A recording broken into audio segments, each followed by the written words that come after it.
মোহাম্মদ ইউনূসের নেতৃত্বাধীন অন্তর্বর্তী সরকারের আমলে ভারত বিদ্বেষ বেড়েই চলেছে বাংলাদেশে। মুক্তিযুদ্ধের সময় ভারতের অবদান ভুলে শত্রু দেশ পাকিস্তানের সঙ্গে ঘনিষ্ঠতা বাড়িয়ে চলেছে ইউনূস প্রশাসন। কমানো হচ্ছে ভারত নির্ভরতা, যদিও বিপদে পড়লে এখনও ভারতের কাছেই হাত পাততে হচ্ছে বাংলাদেশের অন্তর্বর্তী সরকারকে। ঘরে বাইরে প্রবল চাপের মুখে পড়েছে এই অন্তর্বর্তী সরকার। সম্প্রতি বেতন সহ নানা দাবিতে প্রতিবাদ বিক্ষোভে সামিল হয়েছেন বাংলাদেশের রেলের রানিং স্টাফরা, যার জেরে রেল পরিষেবায় ব্যাপক প্রভাব পড়েছে বাংলাদেশে। সূত্রের খবর, পরিস্থিতি এমনই যে রেলকর্মীদের বেতন দেওয়ার টাকাই নাকি ইউনূস প্রশাসনের হাতে নেই, যার জেরে থমকে গেছে পুরো রেল পরিষেবা। এই ভয়ঙ্কর খবরের মধ্যে আরও একটি ঘটনা সামনে এসেছে। জানা যাচ্ছে বাংলাদেশের বিপুল পরিমাণ বিদ্যুতের বিল বকেয়া রয়েছে বিভিন্ন সংস্থার কাছে। আগেই ভারতের সংস্থা আদানি গোষ্ঠীর কাছে বিদ্যুতের বিল বকেয়া থাকার খবর সামনে এসেছিল। এবার জানা যাচ্ছে আদানি গোষ্ঠী ছাড়াও অন্যান্য বেশ কয়েকটি সংস্থার কাছে বিদ্যুতের জন্য বাংলাদেশি টাকায় ৩৮,০০০ কোটি টাকা বকেয়া রয়েছে। এদিকে শীতকালে বিদ্যুতের চাহিদা কম থাকায় কিছুটা হলেও স্বস্তি ছিল, কিন্তু আসন্ন গরমকালে বিদ্যুতের চাহিদা বাড়লে পরিস্থিতি অনেকটাই হাতের বাইরে চলে যাবে বলেই মনে করা হচ্ছে। কারণ ইতিমধ্যেই আদানি সহ অন্য বিদ্যুৎ সংস্থাগুলি বকেয়া টাকা মিটিয়ে দেওয়ার জন্য চাপ দিতে শুরু করেছে। এর মধ্যে সামনেই রয়েছে রমজান মাস, এর উপর সেচের মরশুম শুরু হলেও বিদ্যুতের চাহিদা আরও বাড়বে। সূত্রের খবর, দিন 10 আগে আদানি গ্রুপের চিঠি এসেছে বাংলাদেশ বিদ্যুৎ উন্নয়ন বোর্ডের কাছে। 2025 জুনের মধ্যে বকেয়া টাকা মেটাতে বলেছে ভারতীয় সংস্থাটি। এছাড়াও বাংলাদেশ ইন্ডিপেন্ডেন্ট পাওয়ার প্রডিউসার্স অ্যাসোসিয়েশনের তরফে দাবি করা হয়েছে তাদের বকেয়ার অঙ্কটা 10,000 কোটিতে পৌঁছে গেছে।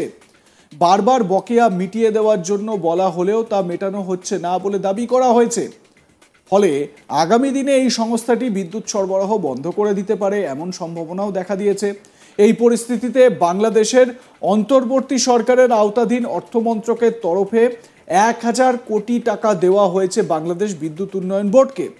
তাহলেই বুঝে দেখুন, যেখানে বকেয়া রয়েছে মোট 38,000 কোটি টাকা, সেখানে দেওয়া হয়েছে মাত্র 1,000 কোটি টাকা। এ বিষয়ে প্রতিক্রিয়াও জানিয়েছেন বাংলাদেশের বিদ্যুৎ উন্নয়ন বোর্ডের চেয়ারম্যান রেজাউল করিম। তিনি জানান, সোমবার 1,000 কোটি টাকা দেওয়া হয়েছে, কিন্তু যে পরিমাণ বকেয়া রয়েছে ও ঋণ শোধ করতে হবে তার তুলনায় এই 1,000 কোটি টাকা কিছুই না। যেটা জানা যাচ্ছে, গরমের সময় বাংলাদেশে বিদ্যুতের সর্বোচ্চ চাহিদা পৌঁছে যেতে পারে 18,000 মেগাওয়াটের কাছাকাছি। এদিকে টাকা না মেটালে বিদ্যুৎ সংস্থাগুলি কতটা পরিষেবা দেবে তা নিয়েও দেখা দিয়েছে দ্বন্দ্ব।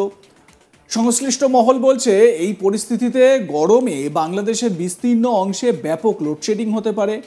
কারণ বকেয়া না মেটানোর জন্য বিদ্যুৎ সরবরাহ নিয়মিত না হলে লোডশেডিং করাতে হতেই পারে। স্বাভাবিকভাবে এর জেরে বাংলাদেশকে বেজায় সমস্যার মুখে পড়তে হতে পারে।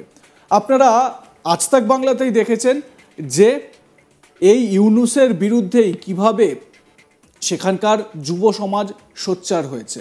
এমনিতেই শোনা যাচ্ছে যে নাহিদ সহ আরও বেশ কয়েকজন উপদেষ্টা যারা ছাত্র সমাজের মুখ, তারা নাকি ইউনূসের ওপর ক্ষুব্ধ এবং তারা এই উপদেষ্টার যে প্যানেল রয়েছে সেই প্যানেল থেকে তারা বেরিয়ে এসে নতুন ছাত্র দল বা ছাত্র সংগঠন তারা তৈরি করতে চলেছে।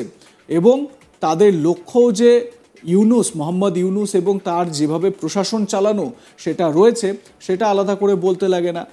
যেরকম আপনাদের জানালাম যে আদানি গোষ্ঠীর তরফ থেকে সাফ চিঠি দেওয়া হয়েছে, বিল মেটাও, বকেয়া বিল মেটাও, না তো লাইন কেটে দেবো। পরিষ্কার কথা, জুন মাসের মধ্যে, চলতি বছরের জুন মাসের মধ্যে যদি পুরো টাকা মেটানো না হয় তাহলে বাংলাদেশে পাওয়ার কাট হবে, এটা খুব স্বাভাবিক। এবং অন্যান্য যে সংস্থাগুলো রয়েছে যাদের থেকে বাংলাদেশে পাওয়ার কনজামশন হয় বা ইলেকট্রিক সাপ্লাই হয়, সেই সংস্থাগুলোও কিন্তু চিঠি ধরিয়েছে। তারাও এবারে হুমকি দিচ্ছে যে টাকা মেটাও, না তো সব বন্ধ করে দেবো। এবারে ভেবে দেখুন, এই যে গরমটা পড়বে আসন্ন, এই গ্রীষ্মকালে বাংলাদেশের অবস্থা কি হবে। সেখানে ঘরে ঘরে বিদ্যুৎ থাকবে না, অন্ধকারে ঢেকে যাবে, সাধারণ মানুষের দুর্বিষহ হয়ে উঠবে অবস্থা। সেটাও যদি বাদ দিই তাহলে ভাবুন একবার হাসপাতালগুলোতে কি হবে। এমনিতেই বাংলাদেশের হাসপাতাল পরিষেবা বা চিকিৎসা পরিষেবা বলে কিছুই নেই। তাদেরকে চিকিৎসা পরিষেবা নেওয়ার জন্য কলকাতায় আসতে হয় বা ভারতের অন্যান্য কোনো জায়গায় যেতে হয়, অন্যান্য কোনো শহরে যেতে হয় বা অন্য কোনো দেশে যেতে হয়।